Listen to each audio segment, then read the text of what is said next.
Welcome to another edition of my World of Worldview series. My name is Bill Seng. This is the Bill Seng podcast. Thank you for joining me for this episode as we are going to be talking about another very important element of worldview as it pertains to today. And before diving into it, I want to mention a couple of things. First of all, this past summer, my son Jaden and I, we actually went out to see Jurassic World Dominion. And it was a very fun movie, entertaining movie, had dinosaurs in it, and it had certain worldview elements that conflicted with my worldview in general. That being a biblical worldview, definitely embraced more of an evolutionary take on the origins of the world and the origins of dinosaurs and birds and all those things. Recently, I came across an article that was it promoted the idea that somehow scientists had combined Tyrannosaurus Rex DNA with chicken DNA and had successfully cloned a Tyrannosaurus Rex that was inside of a chicken egg. And this story is actually being circulated by serious sources, by people that thought it was real, and it turns out, as I just implied, that it was fake, that it was not true. And it wasn't true, and it could not have been true for several different reasons.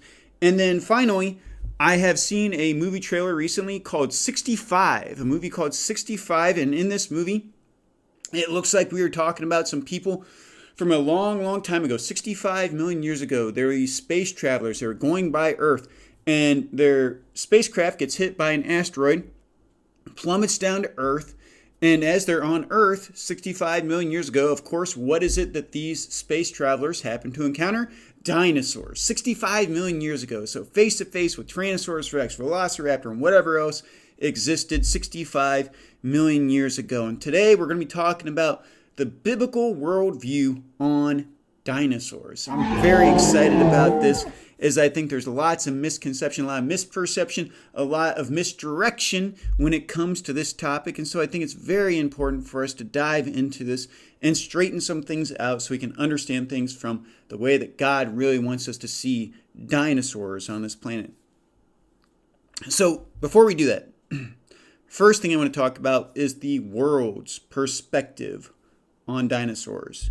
And as I mentioned, the world's perspective is that dinosaurs lived 65 million years ago. And actually, dinosaurs only fall into a certain range of eras, and I think it's between the Jurassic and the Cretaceous or something along those lines. Anything outside of those ranges right there do not qualify as dinosaurs. For instance, the Dimetrodon, according to this dating system, does not qualify as a dinosaur. And so that is outside the range. Dinosaurs, I think, again, if I'm not mistaken, exist between the Jurassic period, which I don't know how long ago that was, and the Cretaceous period, which ended 65 million years ago, according to traditional methods.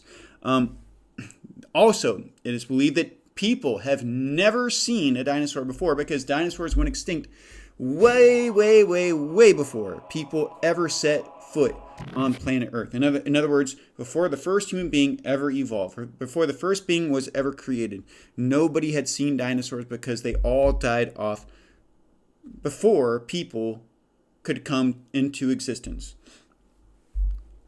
Another worldly perspective on them is that dinosaurs evolved into birds and that many of them even had feathers. So they say that they were in a transitional phase, some of these dinosaurs. In fact, they're even saying Tyrannosaurus Rex had a transitional phase as well. And by the way, that is a very flawed perspective by any measure, seeing how that there has never been a Tyrannosaurus Rex skeleton or fossil that has ever proven to have any trace of feathers whatsoever. Regardless, this is the perspective on dinosaurs today. And that many of them evolved into birds, and that many of them may even have had feathers. Dinosaurs went extinct 65 million years ago, and it is a mystery as to how that happened, but the main theory on this is that there was a giant asteroid or meteor that crashed down to Earth, that it made an explosion that was the equivalent of many, many, many nuclear bombs put together, and as a result, it changed the climate, it changed the landscape of the Earth, and dinosaurs could no longer survive. So they all died off or were even wiped out in the initial impact of this asteroid that collided with the Earth. And there is certain evidence that an asteroid or meteor collided with the Earth at some time, as evidenced by craters. But I cannot emphasize enough, this is all coming from a worldly perspective on what dinosaurs are. The word dinosaur actually does not appear in the Bible. And because of that, the question has come up amongst Christians, did dinosaurs actually exist? I've heard some Christians make the argument that the bones and the fossils were put into the ground as a deception by the devil to test our faith, and therefore dinosaurs were never really in existence. What is the biblical perspective on whether dinosaurs existed or not? They did. Dinosaurs are real. They did exist.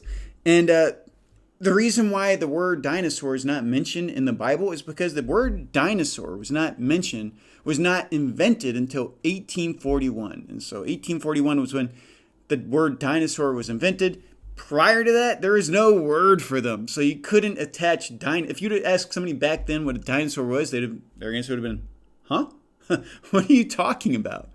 And so nobody would have known what a dinosaur was back then.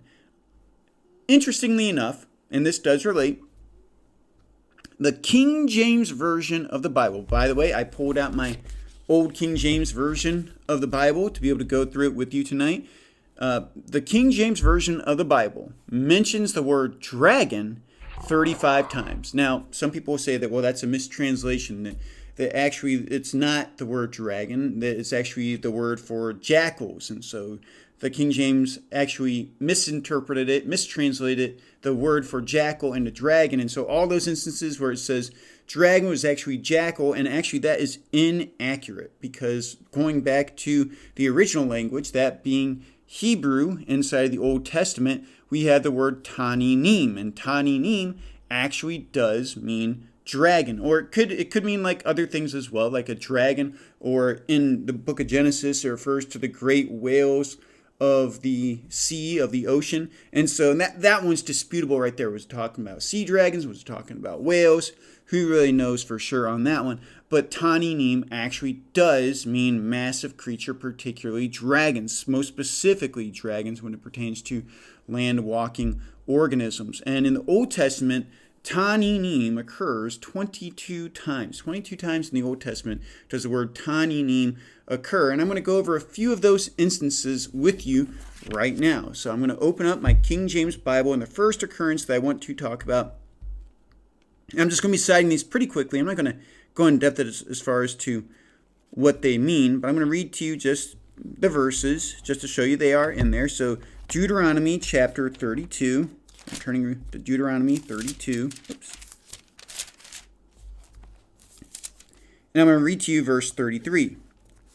And in that it says, their wine is the poison of dragons and the cruel venom of asps. And so you see there's a link between dragons and asps. Of course, asps are snakes, venomous snakes, and it says poison of dragons. And so there's a connection between dragons and poison. If you think about Komodo dragons actually have poisonous bites, and so do asps right here. And so clearly it's linking up these two similarities, dragons and asps that have venom, that have poison that they're able to dispense into their prey.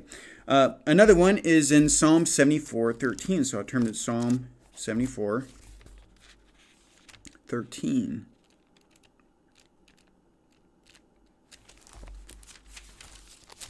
And in Psalm 74:13, it says, thou dividest the sea by thy strength. Thou breakest the heads of the dragons in the water. So once again, you get another reference to dragons right here. And it's talking about sea dragons in this case. And again, that could be disputed right there. But lots of times they would refer to them as sea serpents and such. Right here it refers to them as dragons in the waters. And so what is it referring to most specifically? Could it be talking about a whale or something? Right here, then King James chose to interpret it and to translate it as dragons. Again, it's probably the word taninim, which is very appropriately translated as dragons. So again, we go to Isaiah 35:7. So Isaiah 35:7, one of the prophetic books here. Isaiah 35, verse 7. And what it says, And the parched ground shall become a pool, and the thirsty land springs of water, and the habitation of dragons, where each lay shall be grass with reeds and rushes. And so right here it's talking about sort of the environment that you could find a dragon in. And so it sounds sort of like an oasis type area if I'm interpreting this, if I'm reading this correctly. And it's talking about springs of water. So apparently dragons liked hanging out around pools of water. Jeremiah 9:11. So we go to Jeremiah 9:11. Jeremiah 9:11, another prophetic book here. And by the way, as I'm going through these, there are New Testament prophecies as well. New Testament references to dragons as well. Most of them are revelations, so I don't reference those because that very much is in a prophetic sense. But Jeremiah 9:11 reads, "And I will make Jerusalem heaps and a den of dragons, and I will make the cities of Judah desolate without an inhabitant." So it's saying that the land will be uninhabitable because it will be like a place where dragons would dwell. And so a place where a dragon would dwell would not be a place where people would want to dwell. Jeremiah 51:34, so staying inside the same book. And again, these are just a couple of the references to dragons inside of the Old Testament and the King James Version of the Bible. And by the way, I'm not endorsing a King James only reading of the Bible, but the King James does happen to keep this word true. It says in Jeremiah 51:34, "Nebuchadnezzar the king of Babylon hath devoured me, he hath crushed me, he hath made me an empty vessel, he hath swallowed me up like a dragon. He hath filled his belly with my delicacies, he hath cast me out." And so he says he has swallowed me up like a dragon. So I want you to think about this for a minute. So certain snakes will eat their prey whole. And also crocodiles and alligators, they don't chew their food up. They actually latch on and they twist and they actually rip limbs off and then swallow their prey whole is what they do. And so this is the imagery that he's using right here. So would a jackal be able to do that? No, a jackal would rip something up and chew on it and eat it that way. And says, he hath swallowed me up like a dragon right here. So you think of how certain reptiles swallow things whole, and that's the imagery that we are given right here. Okay, now we have Ezekiel 29:3. Ezekiel 29:3. It's interesting, lots of these are in prophetic books, as they're using the imagery of dragons to talk about how dreadful certain things are. Ezekiel 29, and the verse is 3. Says, "Speak and say, Thus saith the Lord, Behold, I am against thee, Pharaoh, king of Egypt, the great dragon that lieth in the midst of his rivers, which hath said, My river is mine own, and I have made it for myself." Okay, once again, we're talking about the environment of a dragon. It's imagery being used right here. Dragon that lieth in the midst of the rivers. I am against thee, Pharaoh, king of Egypt, the great dragon that lieth in the midst of his rivers. And so it talks about essentially how it's blocking it up right there is how it looks. And then we got Micah 1:8. Micah 1:8. Which reads, "Therefore I will wail and howl, I will be stripped and naked. I will make a wailing like the dragons and mourning as the owls." And so it's talking about the noises that dragons will make right here. So when you go through all these verses, it's actually very interesting. You get a sort of a vivid image of what a dragon would kind of be like, how they would perceive dragons back in that day. Again, granted that this is the proper way to interpret these passages. You got one more, Malachi 1:3, so last book of the Old Testament, the English Old Testament, and we have Malachi 1:3, and it says, "And I hated Esau and laid his mountains and his heritage waste for the dragons of the wilderness." So once again, it's also talking about how desolation is affiliated with dragons, and how dragons being in the wilderness is not something that's desirable right here. And so when you put all these together, you get an idea of how dragons were perceived back then, that they were perceived as being real animals. They were perceived as being things that liked water, but on the same token lived in desolate sort of places, not in desirable sort of environments, that they had poisonous bites, could swallow things whole, and you could go on. And these are just a few of the descriptions. And again, these are not vivid descriptions of dragons with each specific reference, but rather gives us an idea that the Bible does actually talk about dragons to some degree as though they are real animals, and that people were aware of them so they could understand when they hear these references what exactly the author is talking about. They can envision the scenario that the author is describing. And so these are not the only references to dragons, and also the only when the word Taninim is used is not the only time that creatures that resemble dragons is being used. For instance, when we go to Job chapter 40, we see a description of an animal known as behemoth. And behemoth is this great animal that walks on the land, has a great neck, has a tail that sways like a cedar, a big belly, strong animal, powerful animal, called the chief of God's creation. And its description sounds an awful lot like a dragon. Now, again, there is certain things about this one. I don't like to tout this one too much when talking about this because there is certain Jewish mythology that could be attached to this. I don't think so personally myself. I think that this is describing a genuine animal. And also right next to behemoth is Leviathan in Job 41. And it's another description. And this one sounds like a sea creature of some sort that is a reptilian, so a sea dragon of some sort, that it's even able to breathe fire. So a very powerful creature that they're describing inside of Leviticus 41, known as Leviathan, a very proud creature that people cannot ensnare or tame. Then you go into Isaiah once again, chapter 14. It references, again, this is just a reference to a flying serpent, if I'm not mistaken, that breathes fire, Isaiah 14:29. And once again, like I said, in the book of Genesis, the first time we see the word taninim used, and it's actually in reference to a sea creature, and it's translated as whales inside the King James Version of the Bible, but maybe should be better translated as the great sea monsters, or the great monsters of the ocean, or of the deep, or whatever. And so we have lots of references to dragons inside of the King James Version of the Bible, and also if you take the original language of the Bible, inside the Bible, period. And so you have lots of references to dragons inside of the actual original translation of the Bible. So, question here. Were dragons real? Because I just talked about dinosaurs. I just talked about dragons. Were dragons real? The world would say, no. Dragons are superstition. Dragons are fairy tales. Dragons are legendary. They aren't real creatures. They're just stories that were created to make heroes of old sound fantastic. It sound like they were great people. But the biblical perspective is that dinosaurs are the dragons. Dinosaurs are dragons. Worldly perspective says no, the dragons are just fairy tales. Biblical perspective says that dinosaurs are dragons, or that dragons are dinosaurs. So let me explain this a little bit. So according to the Bible, the world was created in 6 days. And on the 5th day, God created the creatures of the sea and the creatures of the air. And then on the 6th day, God created all the land animals before creating mankind. So there's only 24 hours separating the creation of all of the animals on the 5th day and all the animals on the 6th day. So that's when all the living things were created on the planet. All the animals were created on the planet were on days 5 and day 6. So if you look at it from a biblical perspective, mankind and humans had to have been created, mankind and dinosaurs had to have been created side by side. So they were not separated by millions of years. And if they were, this creates a very significant theological problem.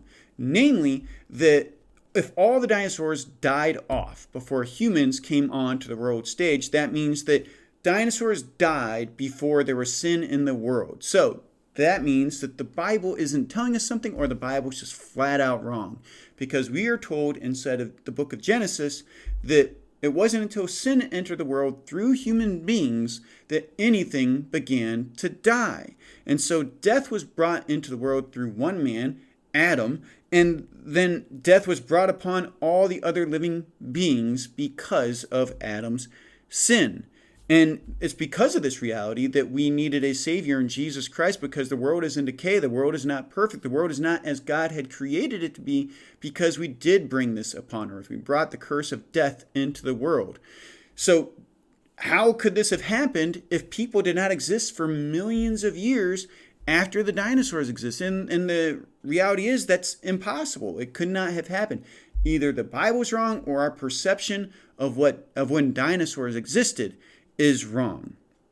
So what are the implications here? Well, the implication is that mankind and dinosaurs existed side by side. And you might say, well, what about the flood in Genesis? They didn't take dinosaurs on the ark, did they? They're too big. Well, no. From a biblical perspective, they would have taken dinosaurs onto the ark, actually. And you didn't have to take the biggest of the dinosaurs on there. You take 2 of each kind of dinosaur, first of all. Not 2 every species, 2 of each kind.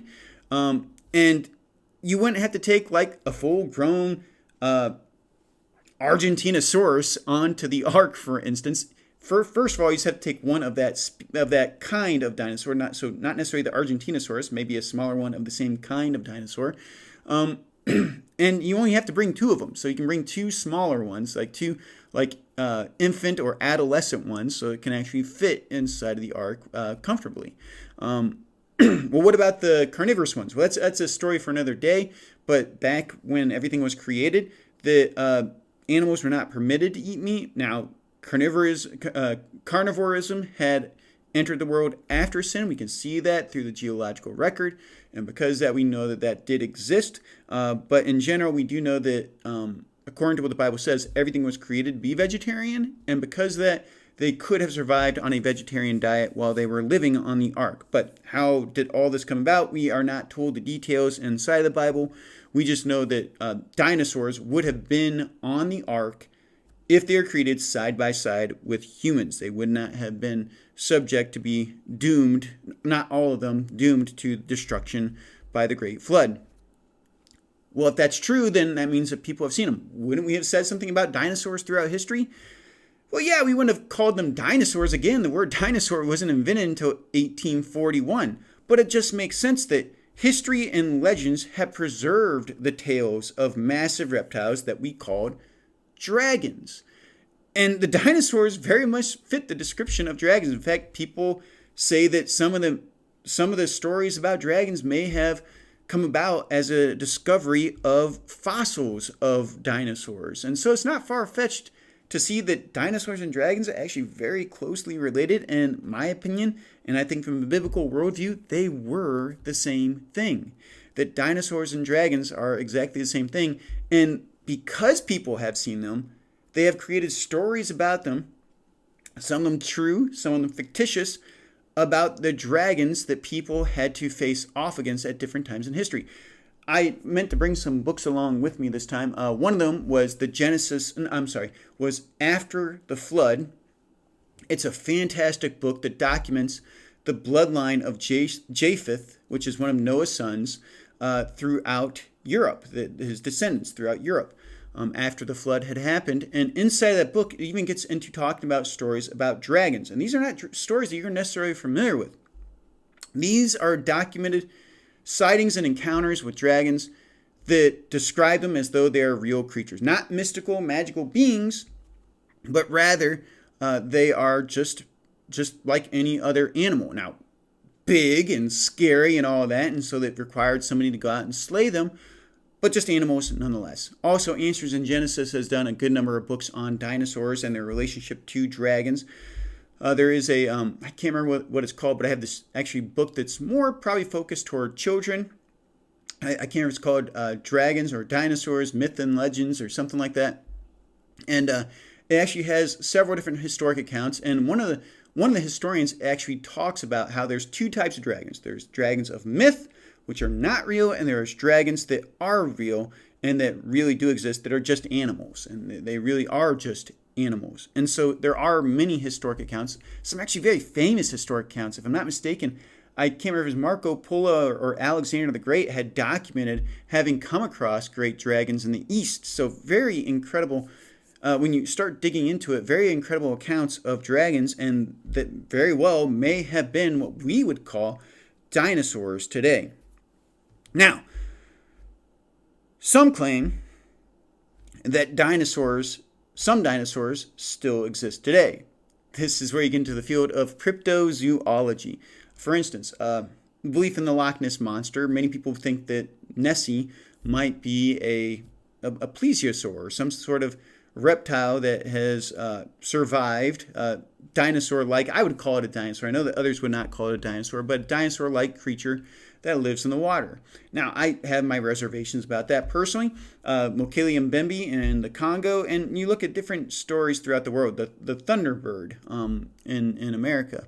Now, I don't think anybody believes that exists still today, but there was a very profound article written a long time ago about this giant bird-like creature that was reptilian, that was hunted down by some people that just happened to be out and about. Interesting story, and actually the funny thing about it is there's a couple of different layers to that story that's actually fun when you trace it, that it actually gets more believable as you peel away each layer and you find out what the real story was. It's very fascinating to read that one and to study that one as well. So if I believe that dinosaurs and people coexisted, well, what happened to them? Weren't they the alpha predators? Wouldn't we be doomed if dinosaurs lived alongside us?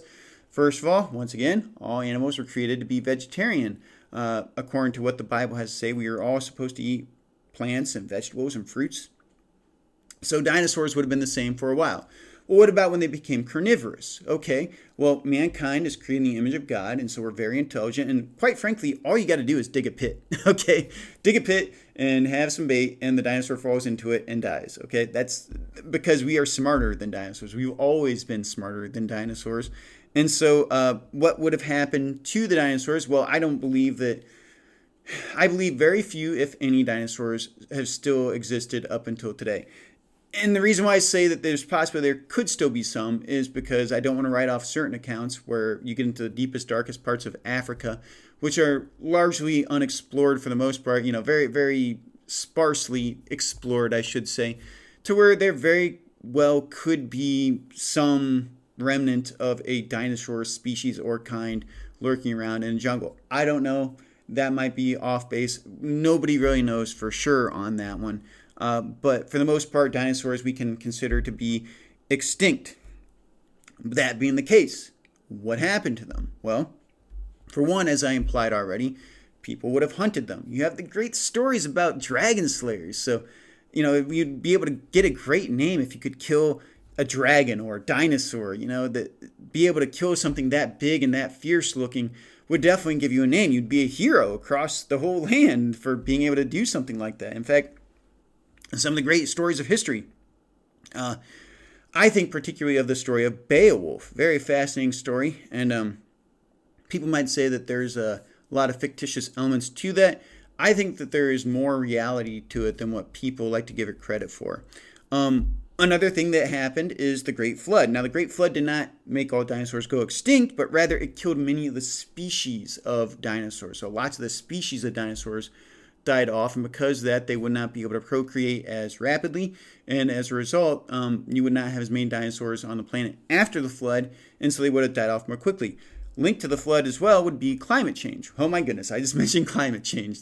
Everybody might want to take a recording of this, because I normally don't endorse the idea of climate change, but if you think about it, if there is a worldwide flood, that would have drastically affected the climate. And the climate before the flood would have been drastically different after the flood. And in fact, the geological record even shows that the climate before the flood was a lot more tropical. After the flood, it was a lot less tropical. So, and that's kind of hard to really get into right now in this video as I'm wrapping it up right now. And I'm using the geological record I'm talking about as though you know exactly what I'm talking about, and how a creationist looks at the geologic record versus how somebody that is that believes the world is billions of years old and all that evolution and everything looks at it. But for right now, I'm just going to leave it at that. And also, I would say food shortages. It would have been hard for creatures that big to be able to sustain themselves by acquiring enough food to be able to sustain them. And as a result, they would have, many of them probably would have starved and died off. So you have all these problems facing the dragons or the dinosaurs after the flood. And so it would have been a lot harder for them to be able to survive throughout history, especially if they lived on land and if people hunted them. I mean, people even had superstition surrounding them. So if you killed a dragon and you took its bones and ground them up in a powder, then you have a potion. You're able, and some people might believe that you eat their flesh. You inherit their abilities, you inherit their strength and all that. And so it only makes sense. I mean, think about it. We've almost hunted bison to extinction. We hunted the dodo into extinction. We hunted many different creatures into extinction. So why is it so hard to believe that we can hunt an animal like dragons or dinosaurs into extinction? Again, all it takes is a pit. That's all it takes is a pit and a little bit of bait.